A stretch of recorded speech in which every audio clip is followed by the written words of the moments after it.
प्यारे बच्चों, उम्मीद करता हूँ कि आप सभी अपने घर पे सुरक्षित होंगे और स्वस्थ होंगे। और जो आपके अध्यापकों के द्वारा जो प्रयास किया जा रहा है आपको ऑनलाइन पढ़ाने का, उसके लिए आप पूरी मेहनत कर रहे होंगे। तो कल हमने जो विषय शुरू किया था, जो पढ़ा था पिछले वीडियो में, वो था हमारा आइसोमेरिज्म इन कोऑर्डिनेशन कंपाउंड्स। आज हम जो आगे स्टडी करने जा रहे हैं वो है बॉन्डिंग इन कोऑर्डिनेशन कंपाउंड्स। तो शुरू करते हैं bonding in coordination compounds.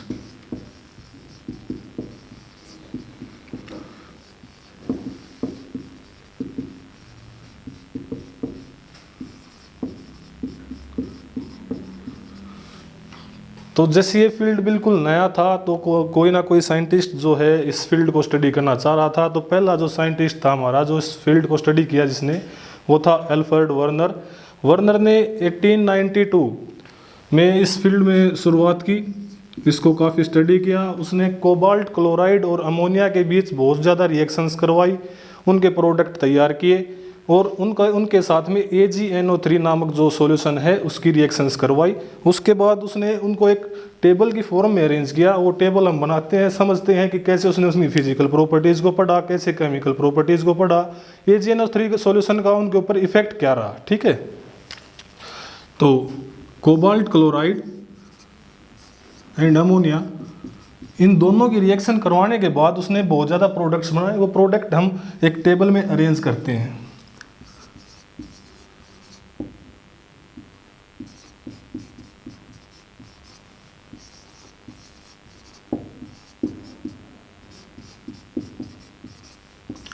COCl3 4NH3 COCl3 4NH3। उसने 4 प्रोडक्ट, देखो जब कोबाल्ट क्लोराइड और अमोनिया आपस में रिएक्शन करते हैं ना बेटा, तो बहुत ज़्यादा प्रोडक्ट्स बनाएंगे। तो उसने कुछ प्रोडक्ट्स को क्या किया है, उठाया है और उनको एक टेबल के अंदर अरेंज किया। उसके बाद उन प्रोडक्ट्स की रिएक्शन करवाई AgNO3 के साथ। AgNO3 के सॉल्यूशन के साथ रिएक्शन करवाने के बाद उसने उनकी फिजिकल और केमिकल प्रॉपर्टीज़ के बारे में स्टडी किया और टेबल बना के हमें समझाने की कोशिश की कि क्या क्या इफेक्ट रहता है AgNO3 का अलग अलग जो प्रोडक्ट उसने बनाए हैं उनके ऊपर। तो COCl3 6NH3 ये पहला प्रोडक्ट था जिसके ऊपर AgNO3 के उसने रिएक्शन करवाई।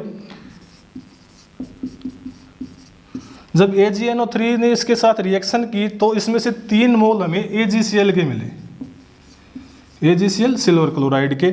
जब इस प्रोडक्ट के साथ रिएक्शन की तो हमें 2 मोल मिले। जब इस प्रोडक्ट के साथ रिएक्शन की तो क्या मिला, हमें 1 मोल मिला। जब इस प्रोडक्ट के साथ रिएक्शन की तो फिर हमें 1 मोल AgCl का मिला। अब आप लोग देख रहे होंगे कि क्या है कि COCl3 और 4NH3 ये और ये दोनों प्रोडक्ट एक जैसे दिखाई दे रहे हैं, बावजूद इसके इसने इन दोनों प्रोडक्ट को अपनी टेबल में रखा क्यों है। तो हम इनकी फिजिकल प्रॉपर्टी के आधार पर इनको देखते हैं कि इसको इन्होंने इस टेबल में क्यों रखा है। फिजिकल प्रॉपर्टी में पहले हम पढ़ते हैं ना कलर कैसा होगा। तो जो COCl3 6NH3 है ये येलो कलर का होता है बेटा। COCl3 5NH3 ये पर्पल कलर का होता है। COCl3.4NH3 ये वायलेट कलर का होता है। COCl3.4NH3 ये ग्रीन कलर का होता है। तो आप दोनों देखेंगे कि आपने देखा होगा कि दोनों प्रोडक्ट जो हैं वो एक जैसे हैं, लेकिन जो कलर है दोनों का अलग है, वायलेट और ग्रीन। तो जो पिछला लेक्चर था हमारा उस आइसोमेरिज्म में आपने पढ़ा था कि सिस और ट्रांस, हमारे पास 2 तरीके के आइसोमर्स होते हैं, सिस आइसोमर्स और ट्रांस आइसोमर्स। ठीक है, तो दोनों की फिजिकल प्रॉपर्टीज अलग अलग होती हैं। सिस आइसोमर अलग फिजिकल प्रॉपर्टी शो करता है, ट्रांस आइसोमर अलग फिजिकल प्रॉपर्टी शो करता है। इसीलिए COCl3.4NH3 COCl3.4NH3 इनमें से एक सिस आइसोमर है, एक ट्रांस आइसोमर है, इसलिए एक वॉयलेट कलर का होगा और एक ग्रीन कलर का होगा। अब जब हमने इसकी AgNO3 के साथ रिएक्शन की तो 3 मोल हमें मिले सिल्वर क्लोराइड के, 2 मोल दूसरे प्रोडक्ट के साथ मिले और इन दोनों प्रोडक्ट के साथ क्या मिला, हमें 1 मोल। तो जो इनकी कंडक्टिविटीज हैं, कंडक्टिविटीज रिलेट करती हैं कितने हमारे पास आयन्स हैं उनके ऊपर। तो जितने ज़्यादा हमारे पास आयन होंगे उतनी ज़्यादा उसकी कंडक्टिविटी होगी। तो सबसे ज़्यादा कंडक्टिविटी किसकी होगी?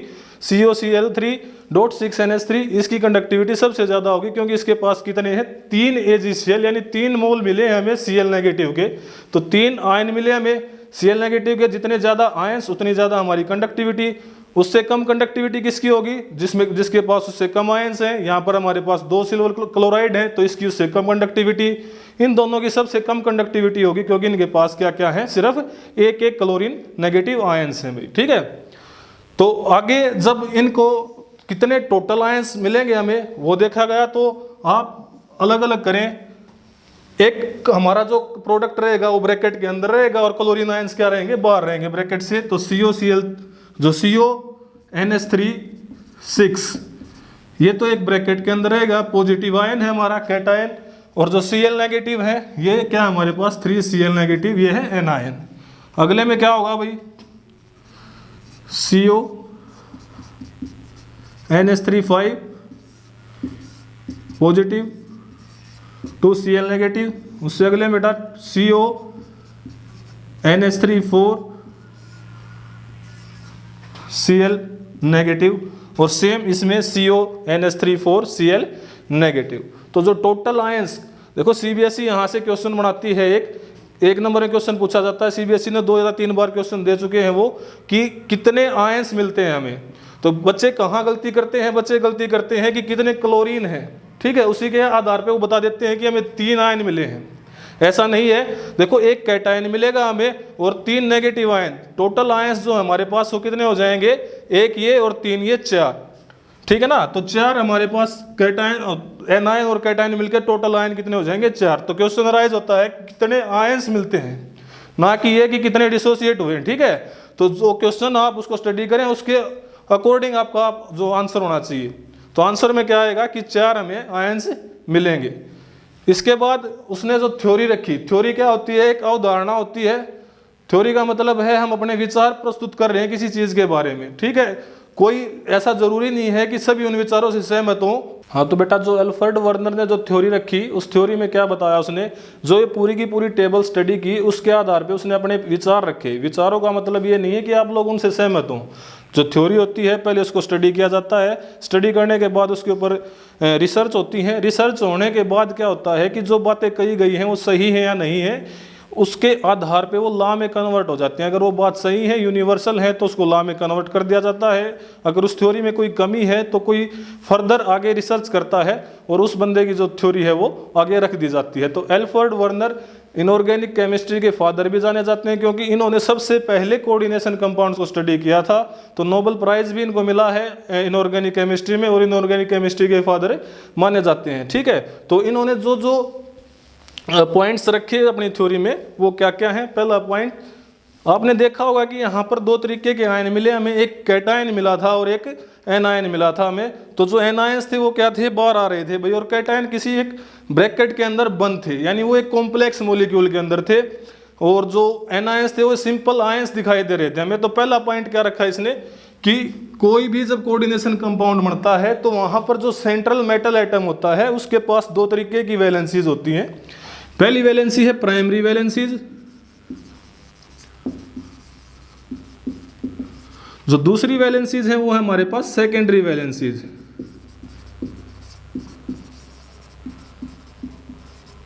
प्राइमरी वैलेंसीज को आप ऐसे समझे, जो सिंपल आयंस है हमारे पास, जैसे सिंपल मॉलिक्यूल्स हैं, उनके अंदर जो भी उनका जो आयंस हैं उनके ऊपर कितना चार्ज है वो क्या कहलाएंगे? उनकी प्राइमरी वैलेंसीज। जैसे एग्जांपल से समझते हैं NaCl है, NaCl।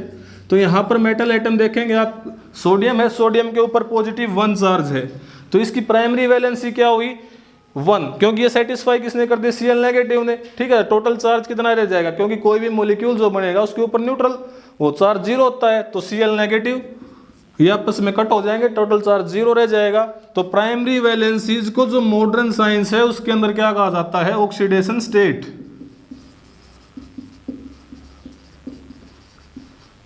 सेकेंडरी वैलेंसीज ये शो होती हैं कॉम्प्लेक्स मॉलिक्यूल्स में, जैसे हमने एग्जांपल देखा था CONH3 6। यहाँ पर ये जो वैलेंसीज थी ये क्या थी, इसकी सेकेंडरी वैलेंसीज, जिनको मॉडर्न जो साइंस है उसके अंदर क्या कहा जाता है, कोऑर्डिनेशन नंबर।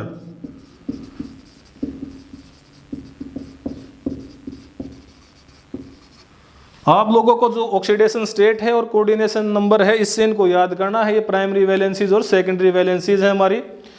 तो प्राइमरी वैलेंसीज और सेकेंडरी वैलेंसीज के बाद क्या था कि जो सेंट्रल मेटल एटम है, जब भी वो कॉम्प्लेक्स की फॉर्मेशन करता है तो वो ये सोचता है कि मेरी दोनों की दोनों वैलेंसीज क्या हो जाएं, सेटिस्फाई हो जाएं, मेरी प्राइमरी वैलेंसीज भी सेटिस्फाई हो और मेरी सेकेंडरी वैलेंसीज भी सेटिस्फाई हो।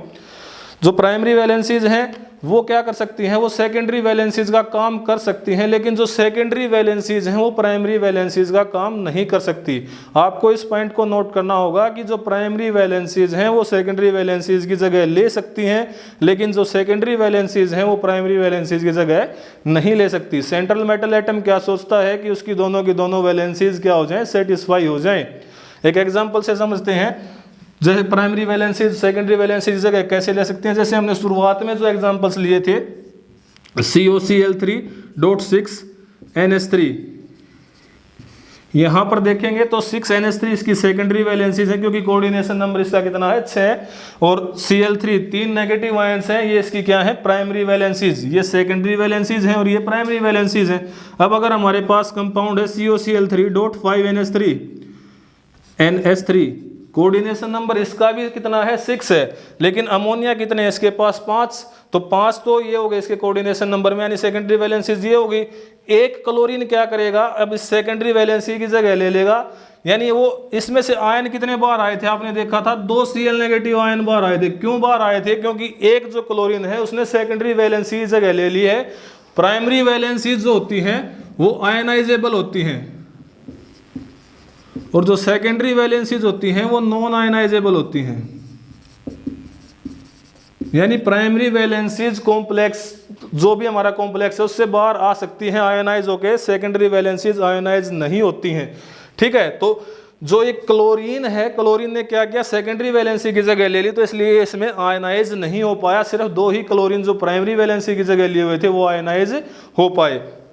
इसके बाद जो अगला एग्जाम्पल था हमारा COCl3.4NH3, इसमें हमने देखा था कि सिर्फ एक क्लोरीन बाहर आ रहा है।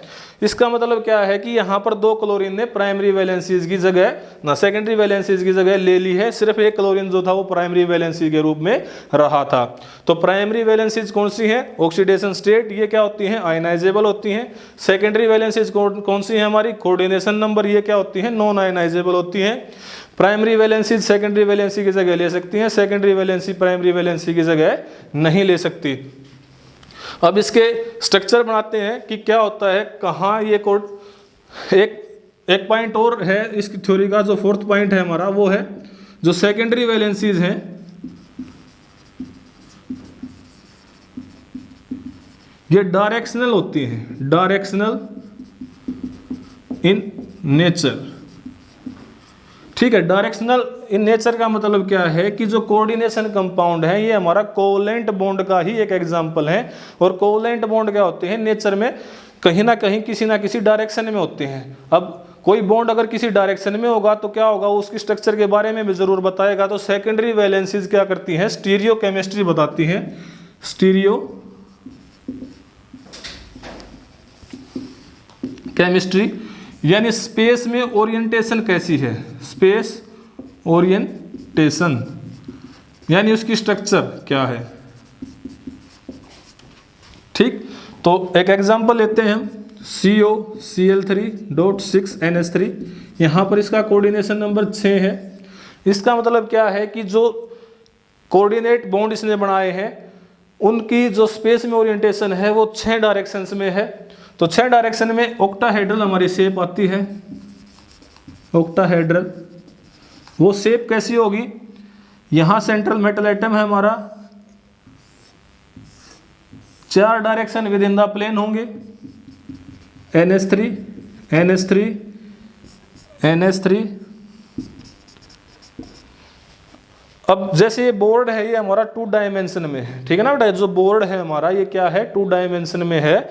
अब 2 डायमेंशन में तो सिर्फ हम किसी चीज़ के दो ही प्लेन देख सकते हैं, एक्स एक्सिस देख सकते हैं और वाई एक्सिस देख सकते हैं, जेड एक्सिस हम उसका नहीं देख सकते। तो आप बोर्ड को एज्यूम करें कि मेरा हाथ क्या है, आपका ये व्हाइट बोर्ड है, तो हम क्या करते हैं, इसको 3 डायमेंशन में लेते हैं। 3 डायमेंशन में लेने के बाद क्या होगा, ये हमारा सेंट्रल मेटल एटम है भाई, यहाँ पर बिल्कुल जो मेरी हथेली का जो बीच है यहाँ पर क्या है, सेंट्रल मेटल एटम है। इस उंगली की तरफ एक एक्सिस हो जाएगा, इस पाम की तरफ दूसरा एक्सिस, अंगूठे की तरफ तीसरा एक्सिस और इस उंगली की तरफ क्या होगा, हमारा चौथा एक्सिस। तो 4 तो ये हो गए ऐसे, एक अबोव द प्लेन है और एक क्या है, बिलो द प्लेन लगा हुआ है।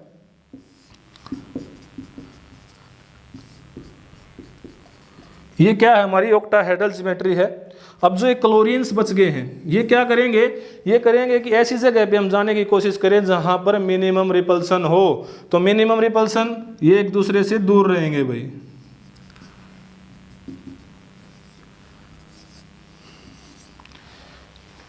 ठीक है ना बेटा, ये एक दूसरे से क्या रहेंगे, दूर रहने की कोशिश करेंगे। तो ये हमारी क्या आएगी, ज्योमेट्री आएगी COCl3 6NH3 ऑक्टाहेड्रल। अगला जो एग्जांपल था हमारा, उसमें क्या था, COCl3.5NH3। अब क्या करेगा कि कोई एक अमोनिया हट जाएगा और उसकी जगह क्या हो जाएगा भाई, क्लोरीन जो है वो सेकेंडरी वैलेंसीज में आ जाएगा। अब जो प्राइमरी वैलेंसी सेकेंडरी वैलेंसीज के अंदर चली जाएगी, वो क्या नहीं कर सकती, वो आयनाइज नहीं हो सकती, इसीलिए उसमें क्या आए थे, 2 आयन्स हमारे बाहर आए थे। अब जो ये थ्योरी रखी गई है, इसने काफ़ी हद तक क्या किया, कोऑर्डिनेशन कंपाउंड को समझाने की कोशिश की, उनकी स्ट्रक्चर के बारे में, उनकी बॉन्डिंग के बारे में, लेकिन इसकी कुछ लिमिटेशंस रह गई हैं। वो लिमिटेशंस क्या हैं, उन लिमिटेशन से पहले हम इनके जो भी बेहतरीन फीचर्स थे इस थ्योरी के, उनको डिस्कस करते हैं। इस थ्योरी के अकॉर्डिंग क्या था, इसने स्टीरियो केमिस्ट्री बताने की कोशिश की, स्टीरियो केमिस्ट्री यानी स्पेस में ओरिएंटेशन कैसी है वो सब समझाने की कोशिश की। दूसरा इसने क्या बताया, दूसरा इसने बताया कि हमारे पास जो 2 तरीके के आयन्स आए, एक तो ब्रैकेट के अंदर जो कॉम्प्लेक्स मॉलिक्यूल का आयन था और एक साथ में हमारे नेगेटिव आयन्स आए थे, जैसे CONH3 और Cl, ये इस तरीके से। ठीक है, तो ये जो अंदर वाले आयन्स हैं, जो अंदर का पूरा मॉलिक्यूल रह गया, पूरा का पूरा कंपाउंड रह गया हमारा, ये अलग अलग कोबाल्ट और अमोनिया की प्रॉपर्टी शो नहीं करेगा, ना ही कोबाल्ट और अमोनिया में डिसोसिएट होगा। ये कंप्लीट मॉलिक्यूल यानी कोबाल्ट और जो अमोनिया है, ये इकट्ठे रहेंगे और इकट्ठा ही अपनी प्रॉपर्टी शो करेंगे, ये आयोनाइज नहीं होंगे। दूसरा पॉइंट इस थ्योरी का ये था जो इसने बताने की कोशिश की थी, आयोनाइज सिर्फ कौन होगा, ये जो प्राइमरी वैलेंसी थी ये आयोनाइज होंगी। इसके बाद अगला जो पॉइंट है हमारा, जो इसके ड्रॉबैक्स हैं या लिमिटेशंस हैं, वो ड्रॉबैक्स में क्या था कि इसने जो कॉम्प्लेक्स पढ़े थे वो कोबाल्ट क्लोराइड और अमोनिया के बीच में रिएक्शन, तो कुछ ही एलिमेंट हमारे कोऑर्डिनेशन कंपाउंड क्यों बनाते हैं, सारे के सारे एलिमेंट्स कोऑर्डिनेशन कंपाउंड क्यों नहीं बना सकते। तो पहला ड्रॉबैक क्या था, why some elements only form coordination compounds.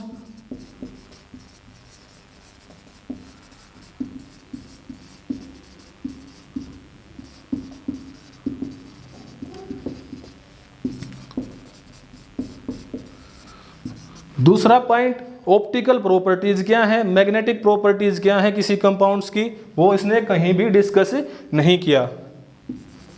Magnetic and optical properties ये कहीं भी इसने डिस्कस नहीं किए। तीसरा, don't tell completely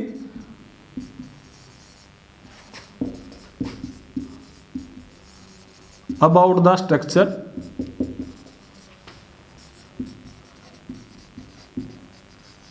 of coordination compounds। तो कुछ ही एलिमेंट कोऑर्डिनेशन कंपाउंड क्यों बनाते हैं, मैग्नेटिक और ऑप्टिकल प्रॉपर्टीज क्या हैं वो नहीं बता पाया। इसके बाद क्या नहीं बता पाया कि कंप्लीटली स्ट्रक्चर क्या रहेगी किसी कोऑर्डिनेशन कंपाउंड की। तो इन सभी देखो, उसने क्या किया था, अपने फील्ड में शुरुआत की थी। शुरुआत में क्या होता है कि हम सारी की सारी चीज़ें एक्सप्लेन नहीं कर पाते, तो अपने फील्ड की उसने शुरुआत की थी। इस शुरुआत के लिए उसको नोबेल प्राइज भी मिला था। सारी चीज़ें नहीं समझा पाने के बाद जो ड्रॉबैक्स इसके बचे थे उनको आगे रिसर्च हुई, तो आगे कुछ थ्योरीज और रखी गई ताकि जो ये चीज़ें बची हैं इनको एक्सप्लेन किया जा सके। तो जो इससे अगली थ्योरी जो हमने पढ़नी है वो पढ़नी है वैलेंस बॉन्ड थ्योरी। अगली जो थ्योरी हम पढ़ेंगे वो क्या है, वैलेंस बॉन्ड थ्योरी। उम्मीद करता हूं कि आपको जो वर्नर की जो थ्योरी है कोऑर्डिनेशन कंपाउंड्स की वो बिल्कुल अच्छे से समझ में आई होगी। अगर समझ नहीं आता है, कोई पॉइंट आपको बिल्कुल क्लियर नहीं हुआ है, तो आप क्या कर सकते हैं, उसको मेरे व्हाट्सएप नंबर पे भेज सकते हैं। मैं अपनी तरफ से पूरी कोशिश करूंगा कि आपको वो पॉइंट बिल्कुल क्लियर हो जाए। कोई भी दिक्कत हो, कोई भी प्रॉब्लम आए तो आप सीधा कांटेक्ट कर सकते हैं।